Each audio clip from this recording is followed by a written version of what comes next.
പക്ഷേ ഇസ്ലാമിന്റെ നിയമങ്ങൾ പറയേണ്ടത് ബാധ്യതയല്ലേ?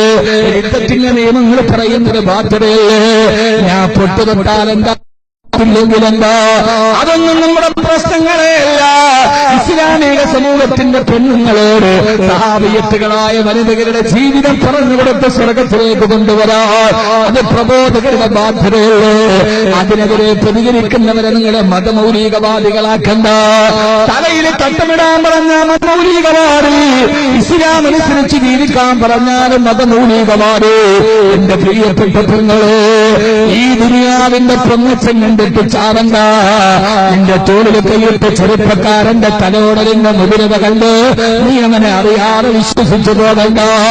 ഇഷ്ടപ്പെട്ട പുരുഷന്മാരുടെ കൂടെ ഇറങ്ങി നിങ്ങളുടെ കഥ എടുത്തു നോക്കിയാൽ 10% പെണ്ണുങ്ങളെ കാണണമെങ്കിൽ ബോംബെയിലെ ചുവന്ന തെരുവിലെ സ്വനാഗത്തിയിലെ ഇറച്ചി വിൽപ്പന കേന്ദ്രത്തില് വേശ്യാലയത്തിന് മറ്റൊരു തന്റെ കടപ്പറയിലും അടിക്കുത്തടിച്ചു കൊടുക്കുന്ന വേശ്യാലയത്തിലേക്ക് വലിച്ചു കൊണ്ടുപോകുന്ന 100 മലയാളി പെൺകുട്ടികളുടെ കഥ കേൾക്കുമ്പോ എന്റെ പ്രിയപ്പെട്ട ചെറുപ്പക്കാരി, ഇസ്ലാമിന്റെ നിയമങ്ങളെ കാട്ടിലുപ്പളത്ത് ഇന്നലെ കണ്ട കാമുകണ്ട കയ്യിൽ തോളിട്ടിട്ട് സ്റ്റാൻഡിൽ വെച്ച് ചിരിച്ചു കാണിച്ചവന് നിന്റെ മാംസത്തോടുള്ള കൊതി കൊണ്ടോ അതിനേറ്റിട്ട് നീ ഇറങ്ങല്ല മോള്, അവന്റെ കൂടെ ഇറങ്ങിപ്പോകല്ല മോള്.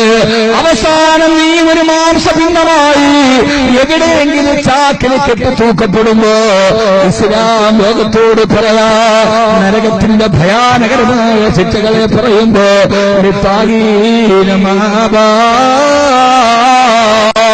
ജഹന്നമെന്ന നരകം പരിധി കിടക്കുന്നവർക്ക് ഓരോത്തിനെയും പരിധി നിൽക്കുന്നവര് അഹങ്കാരത്തോടെ മതത്തിന്റെ വേലിക്കെട്ടുകളെ ചാടിക്കടക്കാൻ ശ്രമിക്കുന്നവർ അല്ലാഹു പറയാ നരകത്തിലെ ചൂടുള്ള ജഹന്നമെന്ന നരകത്തിൽ അവർ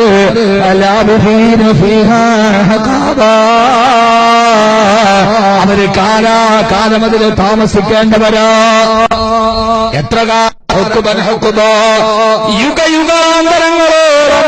യുഗയുഗാന്തരങ്ങളോളം അവർ നരകത്തിൽ കിടക്കുകയാ.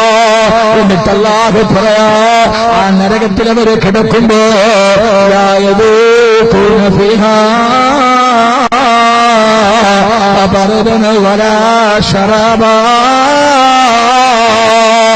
ആ നരകത്തിലെ തണുപ്പെന്ന് പറയുന്ന ഒരു അനുഭവം പോലും അല്ലാഹു അവർക്ക് കൊടുക്കുകയില്ല.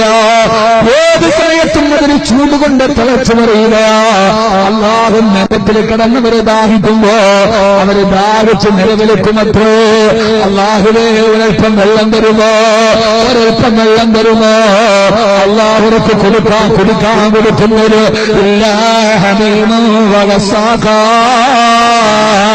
ഹമീമെന്ന് പറയുന്ന തിളച്ചു മറിയുന്ന ചീന്തലമോ. എന്താ ഹമീമെന്നറിയോ? അല്ലാഹുവിന്റെ ഖുർആൻ നമ്മോട് പറഞ്ഞു വരുന്നുണ്ട്.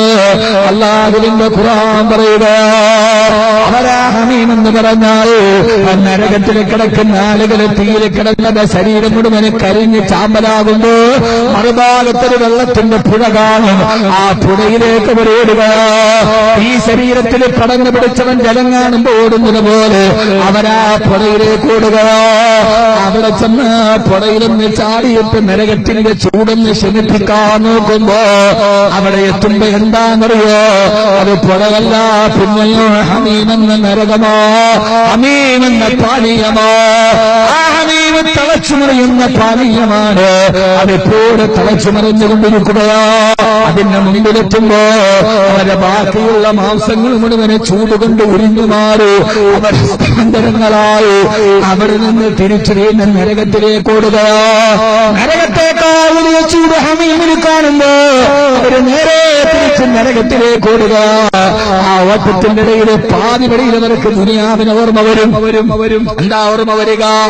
ദുനിയാവിൽ ഒരു ഗ്ലാസ് തിളച്ച വെള്ളം എടുത്തു വെച്ചാൽ ഒരല്പനേരം കഴിയുമ്പതിന് തണുപ്പ് കിട്ടുമല്ലോ. ഇത്രയും നേരം അങ്ങ് ദൂരത്തിന്റെ ഇടയിൽ ഹമീമ് തണുത്തിട്ടുണ്ടാകുമെന്നൊരു അവര് നേരെ തിരിച്ച് ഹമീമിലേക്ക് തിരിച്ചോടുന്നു. അവിടെ ചെല്ലുന്ന ഹമീമ് തണുത്തിട്ടില്ല. ഈ തിരിച്ച് നരകത്തിലോട്ട് തിരിച്ചോടുകയോ. അതിനിടയിൽ വീണ്ടും ദുനിയാവിന് ഓർമ്മ വന്ന ഹമീമിലേക്ക് തിരിച്ചോടും. ഇതൊന്നും ഞാൻ വെറുതെ പറയുന്നതല്ല.